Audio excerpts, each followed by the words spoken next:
Turning now to something on the minds of many Americans, the economy, from gas prices now over $4 a gallon to stock market ups and downs and concerns over affordability. So in the middle of all of this is Jamie Dimon, arguably one of the most powerful people in the business world. For the last 2 decades, he's been chairman and CEO of the country's largest bank, JPMorgan Chase. In a broadcast exclusive, Jamie Dimon spoke with CBS Evening News anchor Tony Dokoupil. Tony, good morning to you again. I know when Jamie Dimon speaks, people listen. Yeah, they sure do. Good morning, Gayle. Dimon describes himself as a patriot, and in the lobby of his new JPMorgan Chase building in New York, there's a giant American flag just constantly waving there with a little help from a fan. And a little help is what Dimon announced yesterday for the bank's American Dream initiative. It's aimed at lifting up all Americans, he says. We talked about that program and a wide range of topics, including his thoughts on AI and the war in Iran.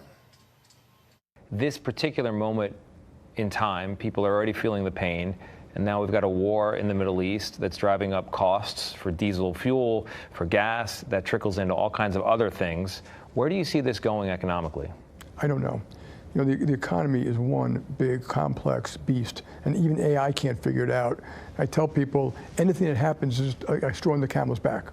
So maybe one day a straw is going to cause that tipping point and push us into a recession, hopefully not stagflation. So the war is a couple of straws in that camel's back. Whether that causes a tipping point, I don't know. I think what's more important for the future of the world is that this war successfully conclude. I mean, you know, I hear a lot of people on TV talking about it wasn't an imminent threat. No, it wasn't a threat at all. They were actually killing and murdering people around the world for the last 47 years, and they were very close to having nuclear weapons. You know, so that's really important. Obviously, the gas price is going to hurt, some folks, and it's very unfortunate. So the sooner it gets properly resolved, the better. So the people who feel like we're already in a recession, to them, you say, no, we're not. No, I think it is for them. It is for them. Oh, absolutely. I mean, there are parts of society that are not doing very well, and I completely acknowledge that. Let's talk about AI. You've talked a lot about it in recent months. You've admitted that it could reduce jobs, and it could reduce jobs across the economy somewhat quickly, too quickly. How concerned are you really about the potential for, as you put it, social unrest, even revolution? Yeah. So this is where I put it. In the context for all of us, I believe that 30 years from now, a lot of people, your kids are probably working 3.5 days a week. They'll probably live to 100. And a lot of the diseases that afflicted a lot of us, they won't get. There'll be cures to cancer, cars will be safer, planes will be safer, life will be better, you can hike more, do all the things. You're talking about the Jetsons from the 1960s. Walter Cronkite anchored a special about how the future that we're living in right now is supposed to be what you're saying. No, this is going to happen. I mean, the world is getting very productive. AI is going to do that. The risk is if it is too fast. How seriously do you worry that AI could sweep through the job market so quickly that society takes a real hit? I think there's some risk to that. My view about risk isn't to guess what's going to happen, is to look at the range of possibilities and say, can you handle them, and what would you do if? Let's talk about remote work, one of your favorite subjects. Yeah. I know you're not a fan.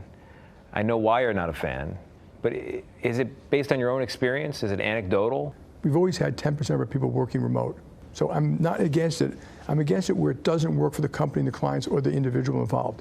For any manager, I want to be accessible to my people. Yeah. I'm accessible all the time.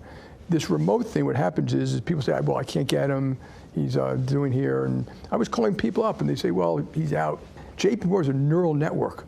Yeah. And that neural network starts to break down a little bit when you can't get a hold of people. Is that based on data or based on your feeling?